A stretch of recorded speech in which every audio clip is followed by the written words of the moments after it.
Tínhamos o Diogo, hoje ele está no órgão, e hoje é o Matheus que tem nos ajudado. E assim, o tempo vai passando, amanhã teremos outro regente aqui. O pianista pode continuar, está novo ainda, né? Mas o regente aqui, vamos ter outro regente com certeza, né?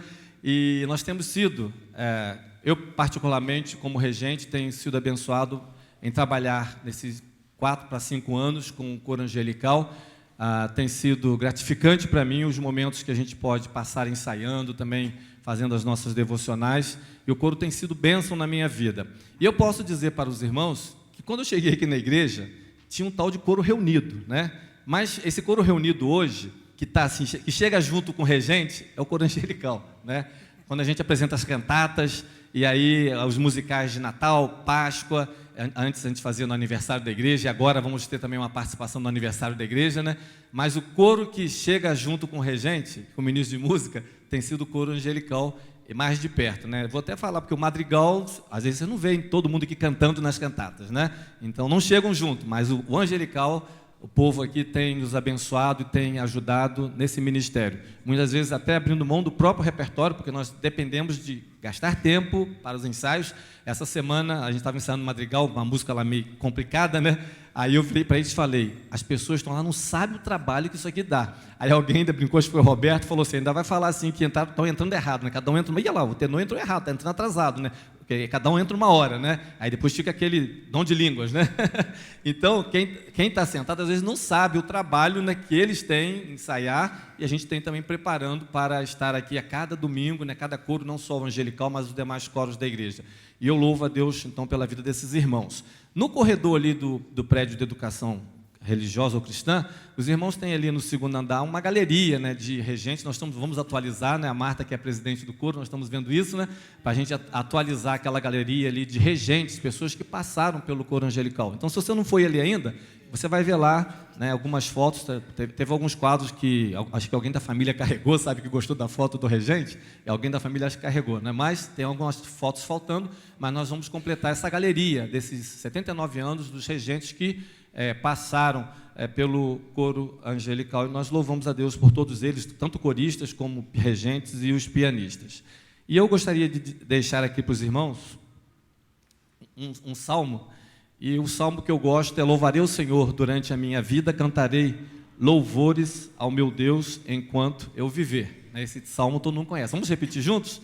Louvarei ao Senhor durante a minha vida, cantarei louvores ao meu Deus enquanto eu viver. Depende da tradução de cada um, você então vai falar de acordo com a sua tradução.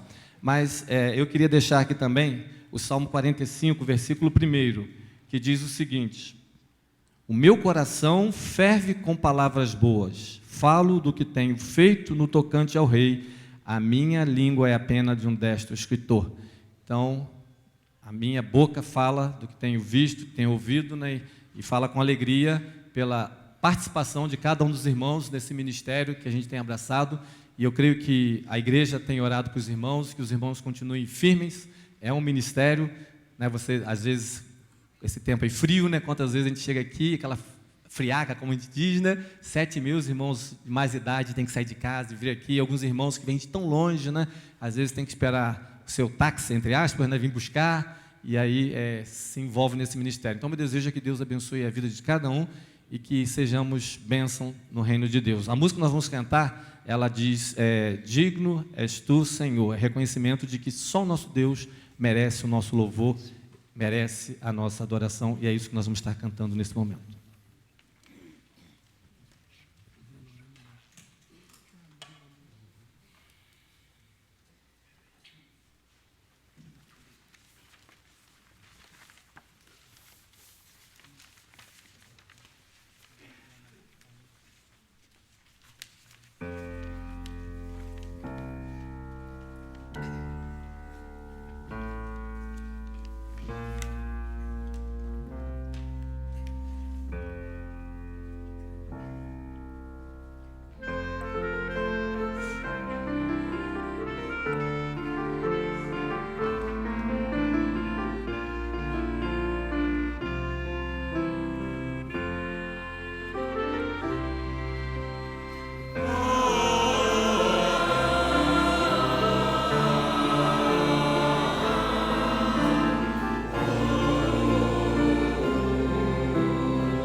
Graças a Deus pelo coro angelical.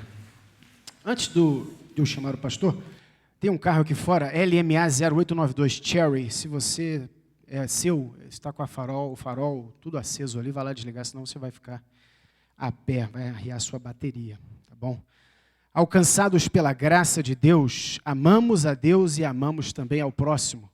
Pastor Renato, por gentileza, vai nos trazer a palavra de Deus nessa noite. Vamos abrir, irmãos.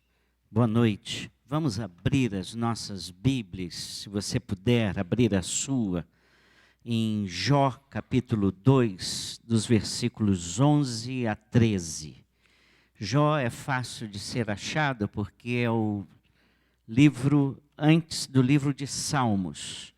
Talvez tenha ajudado. Enquanto os irmãos acham Jó 2, de 11 a 13, eu quero mandar um abraço ao meu amigo Jefferson Miranda Pinto, que está participando do culto conosco pela internet.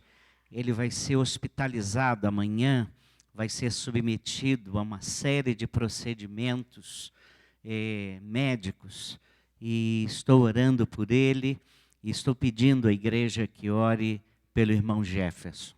Um abraço, querido, que Deus o abençoe. Nós vamos estar acompanhando a sua vida a partir de amanhã, em todo o procedimento, pedindo a misericórdia e a graça de Deus sobre a sua vida. Achou? Você já achou? Agora, segundo o trâmite do pastor Mauro, esse texto é para ser lido levantado. Então, fique em pé, por favor. Se você puder.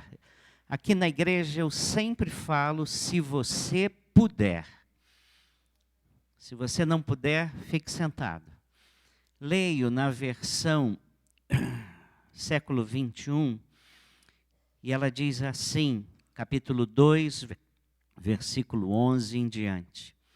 E 3 amigos de Jó, ouvindo falar da desgraça que lhe havia acontecido, vieram, cada um do seu lugar, pois haviam combinado de vir prestar-lhe solidariedade e consolá-lo.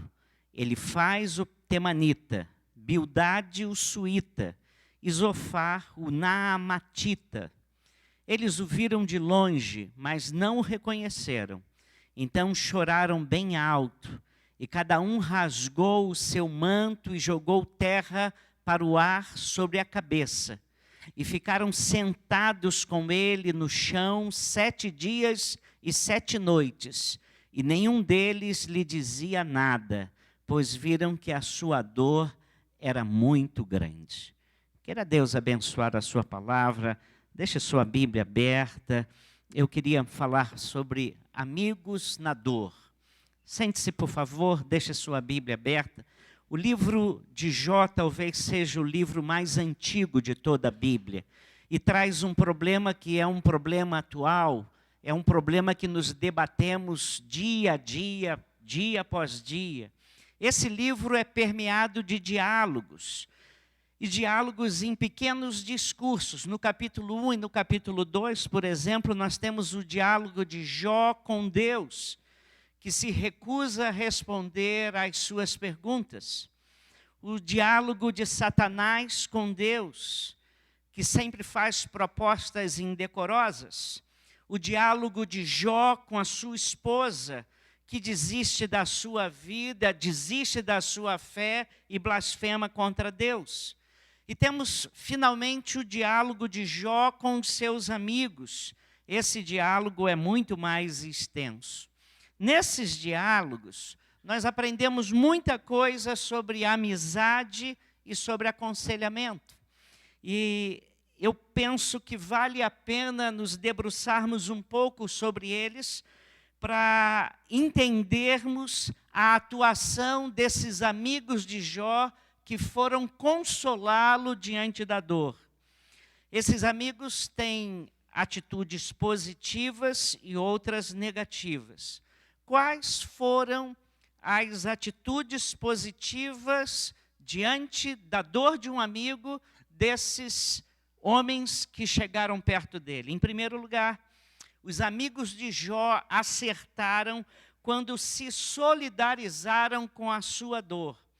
Eles saem da sua zona de conforto e saem de cada lugar e vão estar ao lado do amigo nos dias da calamidade. Jó 2, versículo 11, olha aí para a sua Bíblia. Diz assim: e os 3 amigos de Jó, ouvindo falar da desgraça que lhe havia acontecido, vieram cada um do seu lugar. A disposição deles para estarem ao lado de Jó nos momentos de angústia, nos momentos de dor, demonstram o poder curador, o poder sarador da amizade. É uma bênção ter pessoas amadas por perto quando estamos passando por aflição. A sociedade nossa hoje é uma sociedade muito individualista. É individualista demais. E nem sempre é fácil encontrar pessoas dispostas a gastar tempo e refazer a sua agenda para manifestar a sua solidariedade. Eu nunca me esqueço, na morte do meu pai, eu estava num outro país, e quando a minha igreja soube que meu pai havia morrido, de repente, a partir das 4 horas da tarde, bateu um irmão, bateu outro irmão, bateu outro irmão, e daqui a pouco eu olhei, nós tínhamos mais de 40 irmãos na sala da minha casa prestando solidariedade. Naquele dia, eu estava sendo pastoreado pela minha pequena igreja em Lisboa. Como aquilo fez bem ao meu coração. Irmãos, a disposição deles de estarem ali ao lado, nesse momento de angústia extraordinária. Eu tenho percebido que em determinados momentos, em determinadas catástrofes, é muito mais fácil encontrar pessoas dispostas a darem dinheiro para uma calamidade do que darem o seu tempo. Sair dessa zona de conforto implica, muitas vezes, em custo financeiro. Você vai ter que pagar uma passagem, você vai ter que viajar para longe, você terá que sair do seu lugar, você vai ter que arrumar um hotel, você vai arrumar alguma coisa para dar assistência a um amigo.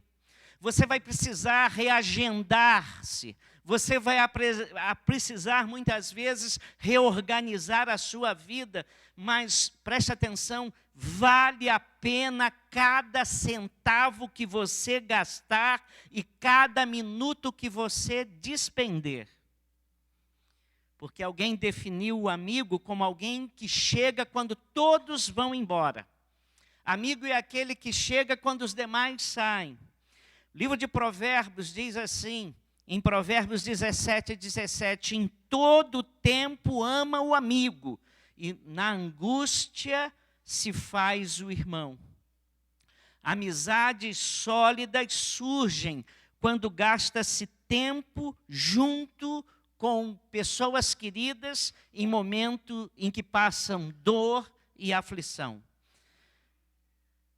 Quando dava aula para pastores, eu falava para eles que raramente os crentes se lembrariam dos seus sermões daqui a 5 anos, daqui a 2 anos, daqui a 1 ano, mas nunca se esquecerão da sua presença em momentos de dor daqui a 20, 30 anos. E é a grande verdade. Você às vezes não sabe nada do que o pastor pregou. Você fala, eu gosto muito do pastor. Mas se o pastor lhe foi solidário num dia de dor, se ele esteve ao seu lado quando você chorava, quando você precisava de um ombro amigo, você pode nem pregar nada, mas ele não vai esquecer desse dia em que teve o pastoreio, o cuidado, o zelo, o amor e a atenção daquele pastor. Então, o primeiro acerto é exatamente isso. Eles foram solidários com a dor e nós devemos ser solidários com a dor. Os amigos de Jó também acertaram em segundo lugar quando se tornaram empáticos. Olhe para a sua Bíblia, Jó 2,12. E eles o viram de longe, mas não o reconheceram. Então choraram bem alto, e cada um rasgou o seu manto e jogou terra para o ar sobre a cabeça. Existe uma pequena diferença entre ser solidário e ser empático. A diferença é a intensidade. Eventualmente, o que dizemos não é importante. O que é importante é a ênfase que nós damos. Determinado tipo de lazer, por exemplo, se você gosta de jogar videogame, pode ser um passatempo muito agradável para você. Você chega na sua casa, liga lá a TV, pega o videogame e começa a jogar e brincar com a sua família. É muito bom. Mas se você daqui a pouco passa 10 horas jogando videogame, 12 horas jogando videogame, a sua vida está voltada para o videogame, a intensidade do seu relacionamento com videogame fez você se tornar doentio e, em certo sentido, idolátrico. Empatia é o ato de solidariedade e identificação com o outro num nível mais profundo. Um exemplo disso aconteceu alguns anos atrás. Acho que você vai se lembrar. Uma professora no estado do Rio de Janeiro foi diagnosticada com câncer. E ela era muito querida dos seus alunos. E ela teve que fazer quimioterapia e os seus cabelos começaram a cair. E num dia que ela voltou para a escola para dar aula com um lenço, ela encontrou todos os seus alunos carecas. E eles receberam-na com um abraço, com uma festa, todos solidários, todos carecas. Inesquecível. Inesquecível. A empatia. Simpatia significa sofrer com, adoecer com. Enquanto empatia significa sofrer em, adoecer em. É uma questão de intensidade. Os amigos de Jó entraram na dor de Jó. Permitiram que essa dor se tornasse visceral. A dramatização vivenciada por eles revela isso. Eles choraram alto, eles rasgaram as suas vestes, eles colocaram areia e cinza sobre as suas cabeças. Eles permitiram que a dor não ficasse periférica, mas a dor entrasse nos seus próprios corpos. Você já sentiu uma dor assim? Você já foi solidário assim? Você já teve empatia assim? Você já sentiu a dor do outro nesse nível de chegar a adoecer-se fisicamente também? Os amigos de Jó acertaram, porque eles foram solidários e eles foram empáticos. Em terceiro lugar, os amigos de Jó acertaram, foram amigos na dor, porque eles respeitaram a dor do amigo. Versículo 13, olhe para a sua Bíblia. Diz o versículo 13 na minha versão, e ficaram sentados com ele ao chão 7 dias e 7 noites, e nenhum deles lhe dizia nada, pois viram que a sua dor era muito grande. Em geral, quando nós nos deparamos com a dor do nosso vizinho, do nosso cliente, do nosso amigo, a nossa tendência imediata é explicar a razão da dor. Já reparou? Nós nos pomos assim ao lado da pessoa e queremos dar uma palavra para explicar o que está acontecendo com ela, né? A razão da dor, psicanalizar o mal, justificar Deus. E eu quero dizer para vocês que todas essas tentativas são tentativas mal sucedidas, malogradas.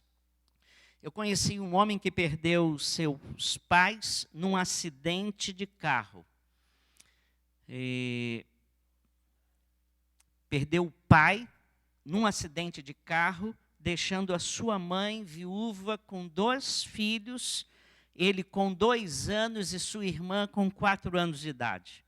E numa tentativa de explicar aquele fatídico acidente, certa mulher chegou para aquele homem e disse o seguinte: olha, Deus fez isso para que você se tornasse o homem de sucesso que você é atualmente. E quando aquele homem ouviu aquela mulher dando uma explicação, dizendo que Deus permitiu aquele acidente para que ele se tornasse independente o mais rápido possível e, consequentemente, depois se tornasse um empresário de sucesso, a sua atitude foi de profunda revolta com aquela mulher. Até que ponto Deus precisa matar meu pai num acidente para me fazer um homem bem-sucedido? Este Deus não é um Deus com o qual eu estou interessado em me relacionar, disse ele. E disse-o muito bem, irmãos. Vocês percebem? Será que Deus precisa matar alguma pessoa da nossa família para nos tornarmos pessoas abençoadas e bem-sucedidas?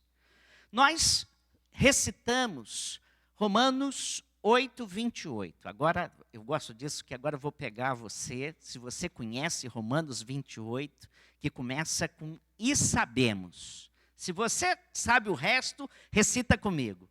"E sabemos, todas as coisas cooperam juntamente para o bem daqueles que são chamados segundo seu propósito". Algumas versões e variações, mas hoje vocês foram aprovados. Alguém disse que isso é... Como é que é o nome daquele remédio? Biotônico Fontoura da Bíblia. Alguém disse que Romanos 8, 28 é o biotônico Fontoura da Bíblia. Se você não conhece o biotônico Fontoura, você tem que começar a gravar o biotônico. Todas as coisas cooperam juntamente para o bem daqueles que amam a Deus. Nós sabemos isso, mas explicar a dor, explicar o mal, explicar a morte é quase sempre um fiasco. Justificar Deus com argumentos de defesa é também outro problema para todos nós. E eu quero dizer uma coisa que eu queria que você gravasse: Deus não precisa de advogados. Deus não precisa ser defendido. Às vezes acontece uma tragédia e nós queremos defender Deus. Deus não precisa da nossa defesa. E se Ele precisar de defesa, Ele tem alguém muito próprio, Ele mesmo, para se defender. Os amigos de Jó inicialmente respeitaram a grande dor que ele estava enfrentando. Isso significa entrar naquela dor com uma dimensão de mistério. Não havia explicação. Tudo que havia ali era uma profunda reverência, um profundo respeito por aquela dor. E silêncio nessas horas é altamente positivo. Quando eu era adolescente, às vezes falecia uma pessoa querida de um amigo meu adolescente. E aí eu falava assim: mas eu tenho que ir lá no cemitério, mas eu vou falar o que para ele? Vou dar um abraço e dizer meus pêsames. Eu achava que meus pêsames na voz de um adolescente era muito pesado. Cara, vou lá dizer meus pêsames e vou ficar com a cara de quê lá? Vou ficar calado, mas não vou falar nada. E muitas vezes deixei de ir a cemitério porque eu não sabia o que dizer. E depois eu fui aprender que melhor que aprender que dizer alguma coisa, chega lá para a pessoa que está sofrendo, dá um abraço nela, fica do lado dela, não diz mais nada. Ela vai notar que você se importa e que você está conduído com ela. Basta um abraço, a simples presença é altamente terapêutica. E foi exatamente isso que esses homens fizeram no início. Tudo isso com muita sensibilidade. Depois eles perderam toda a capacidade de serem bênçãos. À medida em que nós vamos lendo o livro de Jó, nós vamos percebendo como esses homens se tornaram tolos. No final, a presença desses amigos, em vez de trazer consolo, trouxe agonia para Jó. Não causou nem restauração, nem cura. Para Jó, a presença deles se tornou um sofrimento. Para Deus, a presença deles diante de Jó se tornou uma afronta. E Deus os repreendeu pelas tolices que eles disseram e pelas explicações que eles resolveram dar em nome de Deus. Então, o que esses homens erraram? O que nós não podemos errar? O que nós aprendemos com esses homens? Eu não sei se digo A ou em quarto lugar. Eu vou para o quarto lugar. Em quarto lugar, agora o que eles erraram? Eles erraram por falar, irmãos. O antigo ditado diz que silêncio é de ouro. A Bíblia diz em Provérbios 17, versículo 28, que até o tolo, quando se cala, passa-se por sábio. E há um ditado popular que afirma que quem fala muito dá bom dia, cavalo. Né? Presta atenção, vamos reunir isso tudo, irmãos. Vamos reunir esse treco todo aí. Presta atenção. Silêncio é de ouro, o tolo calado é um sábio. E agora, quem fala muito dá bom dia, cavalo. A sabedoria popular, a sabedoria antiga, a sabedoria da Bíblia apontam todas numa mesma direção. O silêncio é precioso. O pastor foi procurado por uma pessoa, um irmão que estava em grande aflição, estava atravessando uma grande tragédia familiar, pediu que ele explicasse a razão, os motivos daqueles acontecimentos todos. E por que Deus estava permitindo que tudo aquilo lhe acontecesse? E o pastor disse o seguinte: eu não sabia o que responder àquele irmão. E no final ele disse assim: felizmente eu não sabia o que responder. Ele disse: eu poderia até falar sobre a teologia do sofrimento, mas eu comecei a perceber que eu não conseguia organizar na minha mente uma explicação plausível. E se eu não conseguia na minha mente organizar uma explicação sensata, essa explicação não ia consolar o coração dessa pessoa. Então, eu simplesmente fiz o seguinte: decidi abraçá-la e chorar com ela, porque eu não podia fazer nada mais do que isso, e descobri que nada mais do que isso era necessário que eu fizesse. O meu choro e o meu abraço fizeram uma obra no coração dele que palavra nenhuma podia fazer. Rubem Alves afirma que há cursos de oratória, mas não há cursos de escutatória. E que nós devíamos querer aprender a escutar. Nós queremos aprender a falar, mas nós não queremos aprender a escutar. Então, o que erraram? Eles se danaram a falar, falaram, deram bom dia a cavalo. Como nós, que quando queremos falar, explicar, justificar a Deus, sermos advogados de Deus, geralmente entramos por um campo muito esquisito e muito difícil. Segundo lugar, quinto lugar, bom, decidam. B, por que eles erraram? Erraram em falar, mas erraram por julgar. Quando se tenta explicar o sofrimento e as suas causas, quase sempre acabamos julgando quem está sofrendo. Isso aconteceu com os discípulos de Jesus. Naquela narrativa em João 9, quando eles passam por um cego de nascença, lembra-se? Eles estavam perto do templo, e quando eles passam pelo cego de nascença, eles viram-se para Jesus e dizem assim: quem pecou, ele ou os seus pais? Eles já estavam na pergunta colocando um culpado. E Jesus responde a eles: nem ele, nem seus pais.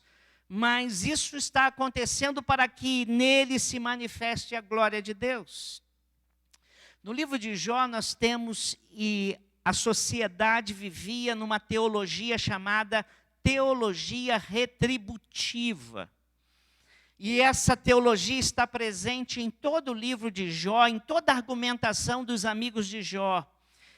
E elas criam uma complexa relação de causa e efeito. Mais ou menos isso. Se as coisas vão bem, é porque eu sou fiel, sou um crente fiel e sou um crente admirável aos olhos de Deus. Se as coisas vão mal, é porque eu cometi algum pecado e eu estou pagando por algum pecado que eu cometi. E isso transforma a nossa dor e a nossa aflição numa dor muito mais dolorosa, porque nós acrescentamos dor à dor. Eu tive um aluno no seminário, e um aluno extraordinário, um rapaz muito bom no seminário, ele se formou, foi pastorear uma igreja e as coisas não iam bem, a igreja não crescia, a igreja cada dia menos gente na igreja. Então ele foi aliciado a pregar a teologia da prosperidade, que Deus quer que você fique rico, que Jesus veio para você ser uma usina de saúde, que o fim principal da nossa fé é nos curar, é nos dar tudo de bom. Então ele falou, se eu começar a pregar isso, eu acho que essa igreja vai encher. E começou a pregar. Mas às vezes a vida prega peça na gente. E quando ele começou a pregar sobre a teologia da prosperidade, a sua esposa foi diagnosticada com câncer. E ela veio para casa com câncer e tinha que fazer um tratamento muito grande. E a doença da esposa ia de encontro à teologia dele. Então ele começou a culpar a esposa por não ter fé.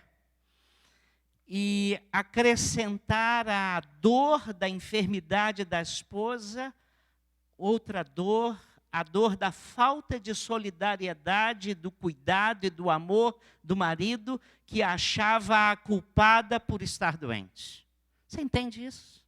Você entende como uma pessoa assim torna-se uma pessoa muito dura e muito difícil de conviver? E era essa a teologia. Os amigos de Jó tentam fazer uma hermenêutica da dor, uma interpretação da dor. E sabe o que foi o resultado? Foi caótico, catastrófico.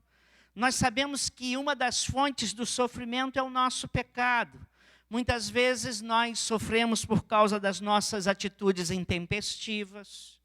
Muitas vezes nós sofremos por causa das nossas decisões erradas. Muitas vezes sofremos por causa dos nossos julgamentos equivocados. Outras vezes sofremos por causa da nossa desobediência a Deus. A impulsividade para o erro, a atração que nós temos para o mal, pelo mal, redundam em grandes sofrimentos na nossa vida. No entanto, existem muitos outros problemas que jamais podem ser explicados por esse raciocínio. Daniel foi colocado na cova do leão por causa da fidelidade dele, não por causa do pecado dele. Sadraque, Mesaque e Abdenego foram jogados na fornalha, não porque eles estavam pecando contra Deus, mas porque eles estavam honrando o nome de Deus. No entanto, existem problemas que não podem ser explicados dessa maneira. Quando alguém afirmou que a AIDS era castigo de Deus, um outro interlocutor perguntou, como podemos então explicar às crianças que já possuem o vírus por terem sido geradas no útero de uma mulher soropositiva?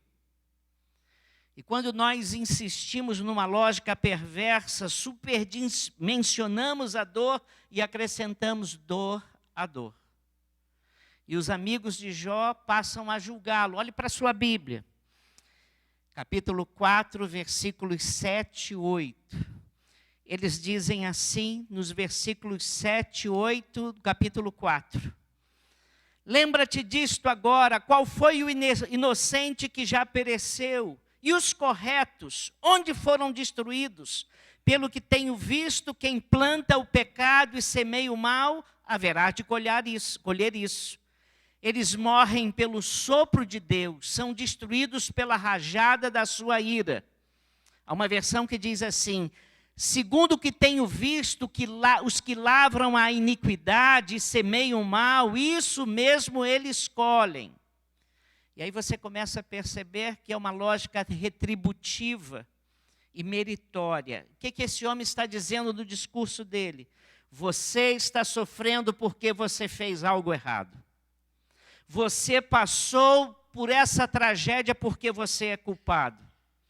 Bildade, outro colega, outro amigo de Jó, em Jó 8, versículos 5 e 6, ele diz uma outra coisa, ele diz assim, olha o que ele diz, Bildade. Bildade diz assim, Jó 8, 5 e 6.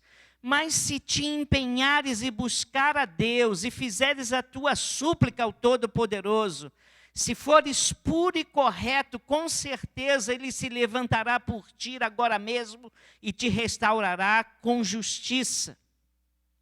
O que ele diz é o seguinte, ele diz o seguinte, Jó, o seu problema é a sua vida espiritual. Se você fosse mais crente, se você orasse mais, você não passaria por esses problemas. Mas sabe quem segue essa lógica? A teologia da prosperidade. Ela tem essa lógica perversa, pois não apenas condena o que sofre, mas dá a entender que nós, que não estamos passando por sofrimento, somos pessoas mais espirituais. Você é mais espiritual por não estar passando por sofrimento hoje? Embora muitos sofrimentos sejam decorrentes do pecado, como já afirmei, muitos sofrimentos são por causa das nossas escolhas morais erradas. Julgar alguém que sofre é cruel e antibíblico.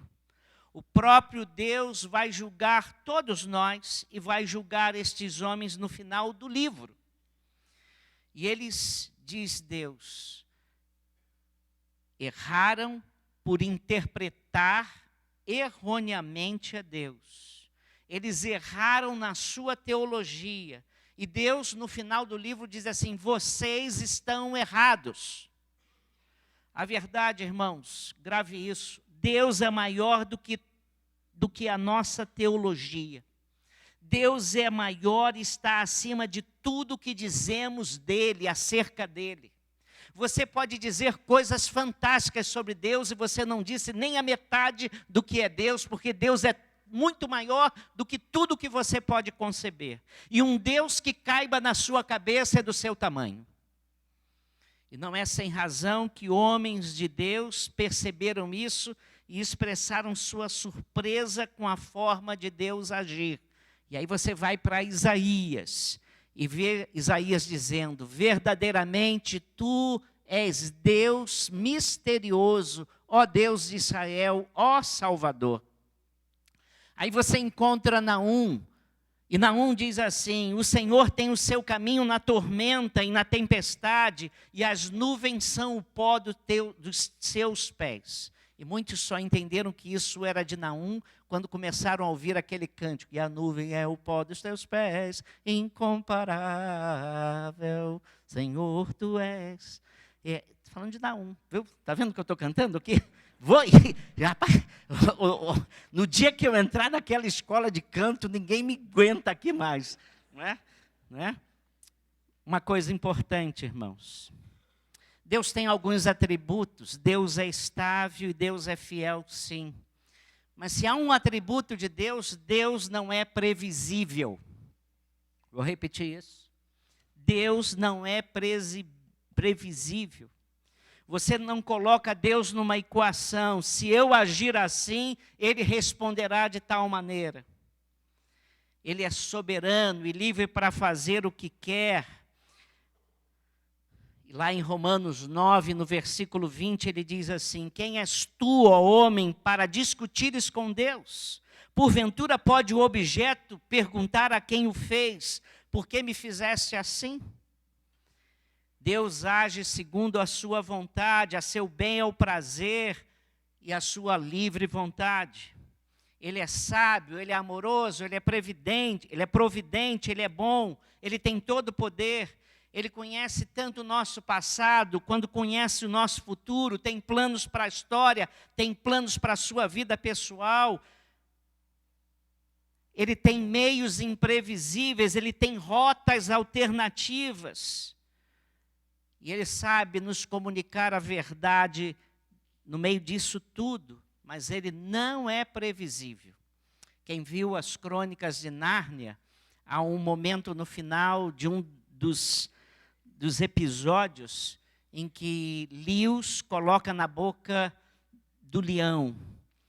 E ele diz, é dito, que ele é perigoso, mas é bom. Deus é perigoso, mas é bom.